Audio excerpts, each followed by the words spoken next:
Hoje eu vou falar de uma das câmeras que mudou a minha forma de produzir conteúdo.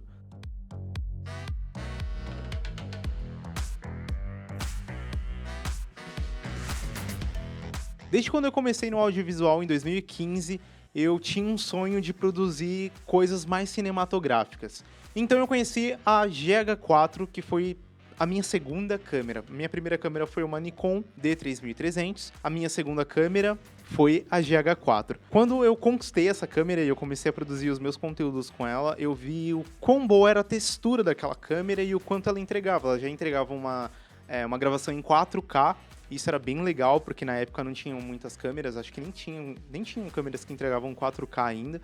Então ela já entregava uma qualidade em 4K, era uma câmera mais cine e veio com uma proposta totalmente diferente das outras câmeras. O sensor dela era micro quarto terços e foi aí que eu me apaixonei, porque mesmo ele sendo um sensor tão pequeno, ele entregava uma ótima qualidade. Depois disso, eu adquiri a minha segunda câmera, que foi uma GH5, que depois eu vou falar dela aqui. E então eu adquiri a G9 para fotografia. E ela tem sido também a minha câmera, junto com a GH5 e a GH4 que eu ainda tenho, a minha câmera de gerar conteúdos para os meus clientes e eu tenho feito muita coisa de qualidade com essas câmerinhas aqui. A G9 é uma câmera pensada para fotografia, ela tem 20 megapixels de sensor, mas ela não perde nada assim para uma full frame. É lógico que a gente tem algumas limitações em questão de um sensor pequeno. Entra uma menor intensidade de luz num sensor pequeno, assim também limitando um pouco o campo focal, né? Ele não tem um desfoque tão grande quanto um sensor full frame. Mas, em questão de geração de vídeo e tudo mais, elas entregam uma qualidade incrível.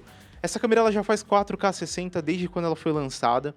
Ela tem um estado Vlog, né, que é um perfil Vlog de cor, que você consegue instalar nela. Nesse caso aqui, como eu uso a G9 para fotografia, eu quase não uso o Vlog dela, mas da GH5 eu uso bastante, que serve muito para quem gosta de fazer um color grading nos vídeos posteriormente. E uma coisa que eu gosto bastante nessa câmera aqui, ela tem um modo de fotografia de 80 megapixels, onde ela consegue tirar várias fotos ali e depois juntar em uma foto só para você ter uma foto de alta resolução. Isso é muito legal, muito bacana para quem gosta de fazer fotos que vão, né, ser impressas em formatos grandes e tudo mais. Ela é uma câmera com LSD articulado, que você consegue virar tanto para frente, quanto para o lado, quanto para trás, e isso ajuda muito na produção de conteúdo se você quiser gravar lugares mais baixos, mais altos e assim por diante, tá? Eu confesso que o autofoco dela não é dos melhores, em alguns momentos dá para você utilizar, se você não for gravar algo muito importante assim, mas com ângulos abertos ele funciona muito bem.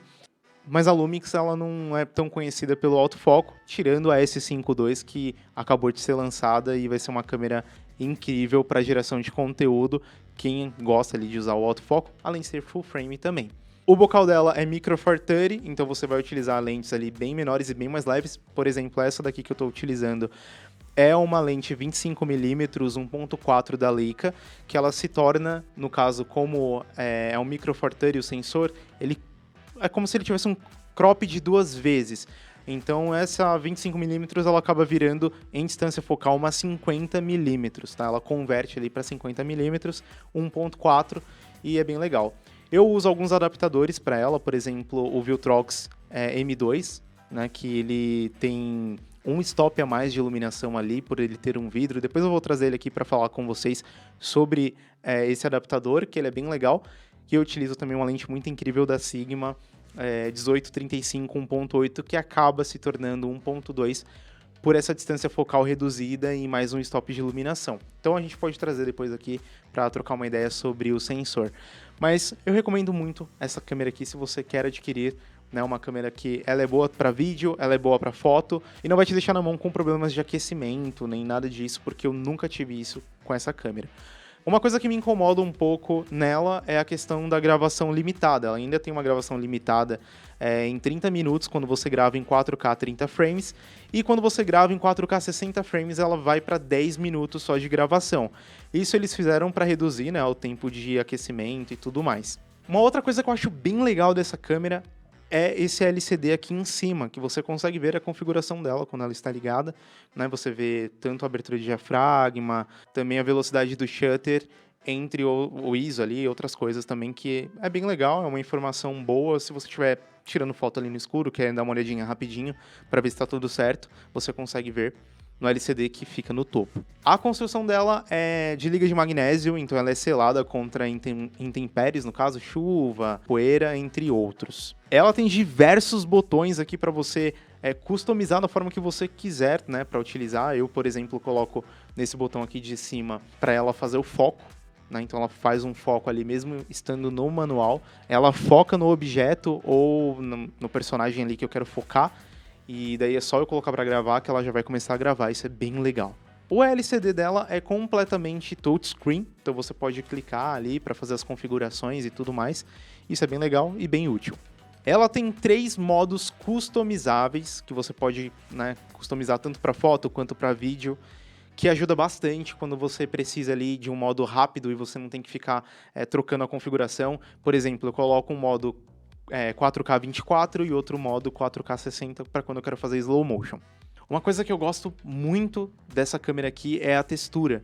Tá? Ela tem uma textura bem cine. É claro que não chega a ser uma Blackmagic em questão de textura, mas ela te traz uma textura muito menos digital do que outras câmeras, sabe? Então isso é bem legal, e tanto que os meus clientes, eles falam assim, nossa, que câmera é essa? Que textura é essa? E tudo mais, então sempre rola esse comentário, e eu gosto bastante da textura que ela entrega. Uma coisa que eu considero muito importante, e essa câmerinha aqui tem, que é a questão de quando ela tá gravando, o LCD ele fica em volta ali vermelho, dizendo, né, informando que está gravando. Isso é bem legal porque você não se perde ali se, opa, eu dei o REC ou não, porque fica bem estampado na sua cara, então não tem como você dar um REC contrário, por exemplo, só se você não olhar e não prestar atenção no LCD. Mas caso contrário, é muito difícil você perder, né, um REC por bobagem. Então deixa aqui nos comentários se você quer saber algo a mais dessa câmera que talvez eu não tenha comentado aqui, você queria entender um pouquinho mais, que a gente faz um outro vídeo mais completo, fazendo alguns testes. Eu vou deixar um link aqui na descrição do AliExpress, né, que você pode adquirir essa câmera aqui num valor muito bacana. E olha, o valor que ela tá em torno de 5.700, 5.800, varia um pouquinho, de acordo com o mês e com o dólar, mas vale super a pena, porque outras câmeras nesse mesmo valor não entregam o que essa câmera entrega, tá? Gravação em 10 bit, entre outras coisas. Então, cara, é uma câmera que vale a pena com certeza. Espero que você tenha gostado do vídeo e até o próximo.